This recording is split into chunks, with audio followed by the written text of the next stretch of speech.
I retired in June 2024 with a little under $500,000 in my 3-bucket portfolio. I've been retired for a year now. I've shared monthly portfolio updates every month on YouTube. I thought it would be interesting to take a close look at the year as a whole. I've been sharing my 3-bucket portfolio balances, my bridge account balance, and my HRA account balances, which is all the money I have for retirement. Before I retired, I set up a bridge account for the 1 year from when I retired at 58.5 until I turned 59.5 and could access my retirement accounts. Here's my bridge account total in June 2024. I saved the amount of money I thought I would need to live on for 1 year. I was pleasantly surprised that I lived on less than I had budgeted and made a little more from YouTube than I had expected. I didn't need to pull any money from my deferred compensation plan or my high yield savings account. I've been living on my CDs from my CD ladder, which are $1,050 a month, my $800 a month pension, and my YouTube income. I'm careful with my spending, but it just hasn't been that hard. I also set up a 3-bucket retirement portfolio before I retired that I wouldn't touch until at least July when I turned 59.5. I use the bucket strategy. I haven't touched any of this money in my buckets yet, but I don't anticipate needing to pull very much now. My original plan was to pull a 3.5% safe withdrawal rate out each year. My hope was to earn 7% growth on my portfolio, and that leaves 3.5% to cover inflation. 3.5% of my portfolio would be about $17,000 a year. But I've been living on less than I planned on, making more from YouTube than I expected, and making more growth on my investments than I thought too. Before I retired, I had budgeted needing about $3,400 a month in after-tax income to cover my expenses, but I've been living on about $2,600 a month. My house is paid off, I have no debt, and I live frugally. I get $800 a month from my small pension, and YouTube's been anywhere between $500 and $1,000 a month. So I need an additional $1,100 a month from some other source to get to that $2,600 a month. My CD ladder from my bridge account will be depleted in August. That $1,100 a month that I need is about what I was getting from my CDs. That's around $13,200 a year. Going forward, if I end up pulling that amount from my portfolio, that only ends up being about a 2.6% safe withdrawal rate. I may pull more than that in the future if I decide I want money for a car or for travel or something like that. But I don't need that money to survive. Also, when I start taking Social Security, that'll be anywhere between $1,200 to $2,800 a month, depending on what age I claim. I'm leaning toward claiming earlier rather than later, but I'm not sure yet. Another part of my retirement funds is my HRA account. This is my health reimbursement arrangement that I had through work. It's kind of like a health savings account. This money can be used to pay for insurance premiums, Medicare premiums, long-term care, or other medical expenses. I did pay some medical bills and my COBRA premiums with my HRA account from October through December. But then I had to switch it over to limited coverage at the end of December, so I can only use it for vision or dental now.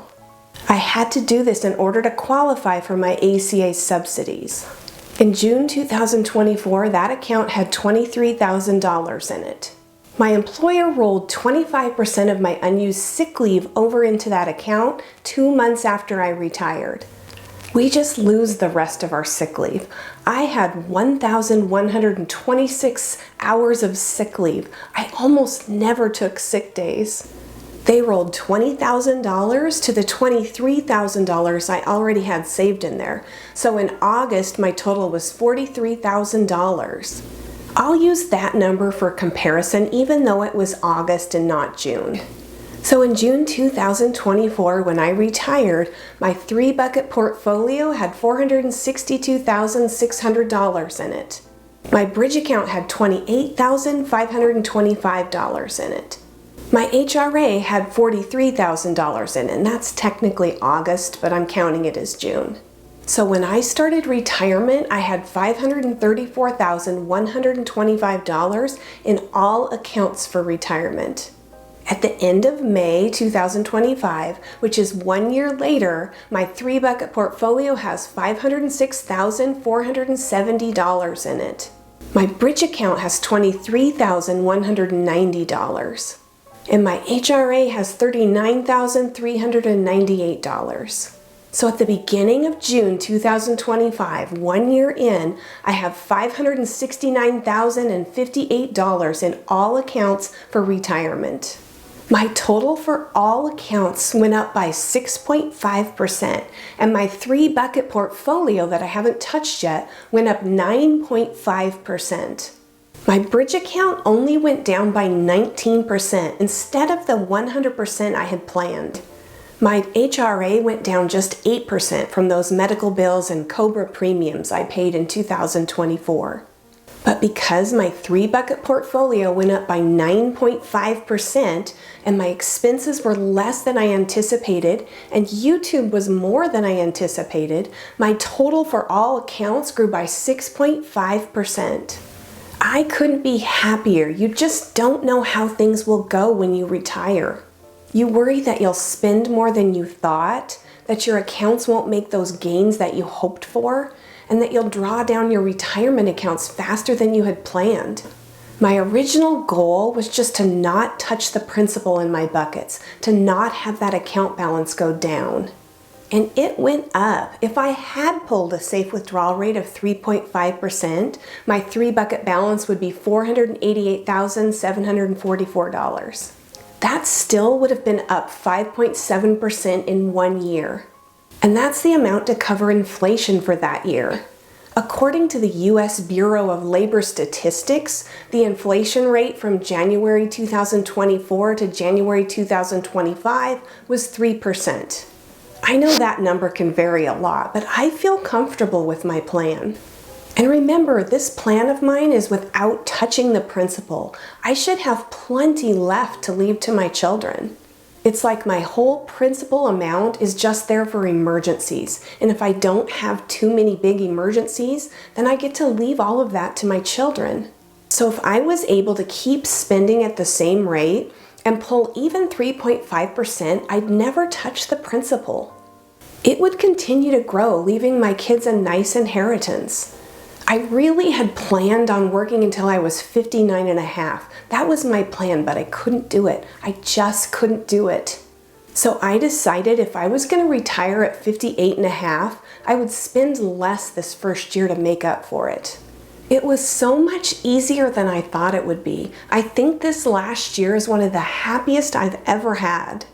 I have more money now than when I started retirement, and I haven't worked in a year.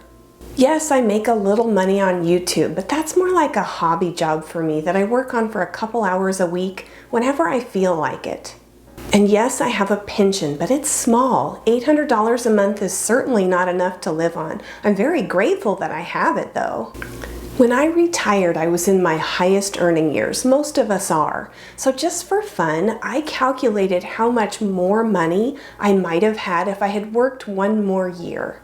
If I had worked 1 more year, I could have had around an extra $50,000, including the gains, at the rate I was saving. I was saving around 60% of my salary that last year. Would that extra savings have helped? Of course it would. Would it have been worth it? Would I trade the last year of resting, healing, improving my health, spending time with my friends and family? Absolutely not.